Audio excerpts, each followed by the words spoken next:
What's up YouTube? Welcome to Cars, Cost, and Technology. Today I'm going to be sharing with you the top 5 things I love about my 2016 Corvette Stingray. There's almost too many things to fit in one video, so I had to really try to narrow it down to the top 5 most impactful things that I've noticed while owning this car. I will be putting out more videos in the future on some other things that I enjoy about the car, but for those of you that are new to my channel, I did have a C6 Corvette as well.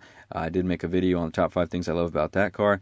Just to avoid being redundant, I'll go ahead and share with you pretty much everything I loved about that car. I also love about my C7, but there's even more to enjoy now, so I'm going to pretty much stick to just new things that I enjoy about the C7 in particular, but definitely check out my C6 content as well. Number one I want to talk about is the performance exhaust. So that's an option on the C7 Corvette. It sounds great, it adds more power, and it gives you a lot of control options with the different drive modes, so huge fan of it. I'm going to go ahead and show you some clips of how good this exhaust sounds.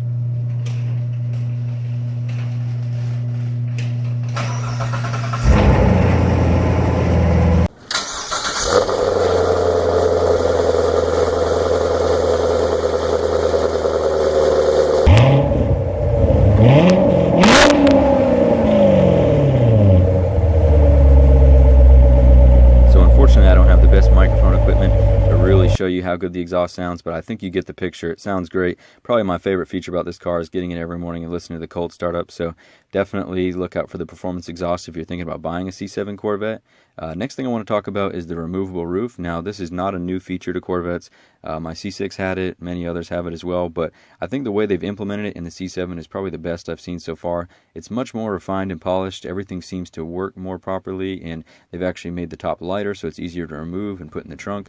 But in the past it's kind of squeaked and rattled. They're sort of notorious for that. This one seems to be much better. I have heard it squeak once or twice, but it's pretty much only over big bumps, so no major complaint that I would want anyone else to be concerned with. I think the top is really nice. If you've never seen top being removed on a Corvette, it's pretty easy. You just undo those latches, top pops right off. There's also a really convenient place to store it in the trunk. Got some brackets there to put it in just in case if you do come across some rain while you're driving with the roof off, you can put it right back on. It's pretty much all mechanical. With this not being a convertible model, there's no automated system that removes it for you. You do have to do it yourself, but it's very affordable and a cool option to have. That way in the summer you can get the convertible experience without compromising on the body lines of the car with a soft top or having to pay the additional money for a convertible. This is actually probably my wife's single favorite feature about this car. She loves being able to drive with the roof off, so definitely keep that in mind for those of you guys that are trying to get your wives or girlfriends on board for buying a Corvette. They really enjoy having the roof taken off, and you don't have to compromise and go with a convertible. But I do think that the car still looks really good even with the roof removed. It's kind of got a roadster look to it, and like I said, in the C7 generation of the Corvette, it's really seamlessly designed. Sounds much better, lighter, easier to use, so all in all, I'm a huge fan. Next thing I want to talk about is the interior design. You could probably tell by those clips with the roof removed that the interior looks way better than it has in previous years. I'm sure you've already seen a lot of videos about the C7 Corvette and the interior, but the main thing I wanted to point out is in the past I think that Corvettes have notoriously been known for bad interiors. I think that this one, however, has changed everything. The layout is really nice. Everything is very functional, and it just looks very clean. I have some minor complaints about materials, but definitely check out the 5 things I hate about this car video for more information on that.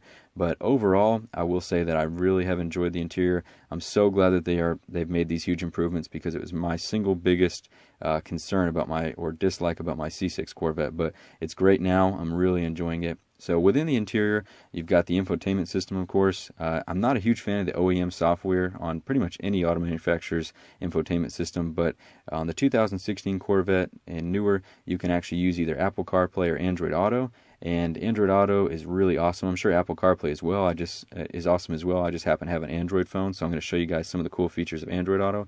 But it actually, it gives you all the standard stuff you'd expect, like media, maps, all that stuff. But there's so many more features built in there that just takes this to a whole nother level. I'm really enjoying having Android Auto, and it pretty much blows my mind every day learning new features it can do. Okay, Google.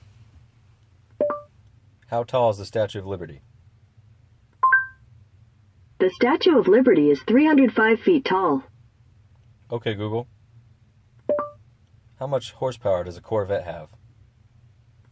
2017 Chevrolet Corvette has a 455 to 650 horsepower engine. Okay, Google. What is Google's stock price? Alphabet Inc. Class A closed up 0.19% today at $841.46.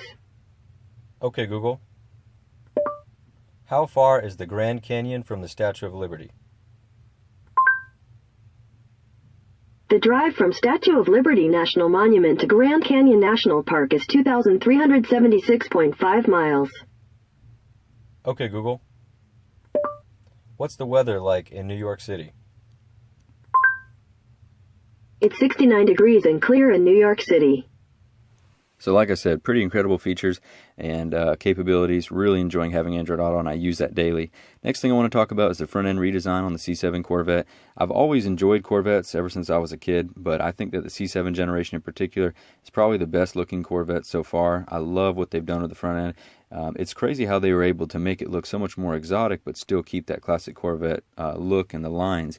You know, you can tell by the body lines and the way that the hood and the grille meet that it's definitely a Corvette, but the upgraded lighting and the venting system, it just looks so much more aggressive and like I said, exotic is the best way I can describe it. But the LED lighting and LED turn indicators just look really clean and modern.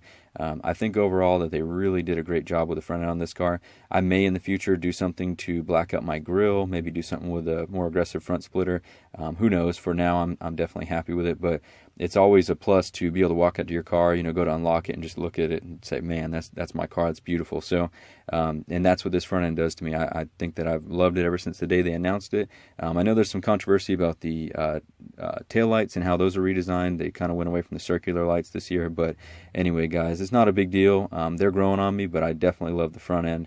I hope you enjoyed watching this video. I've got a lot more content coming on the C7 Corvette. Got a lot of videos on C6 Corvette as well, so definitely subscribe to my channel if you're a Corvette enthusiast. If you have any questions on my car or Corvettes in general, let me know in the comments. Do the best I can to answer them for you. Thanks for watching, guys. Have a great day.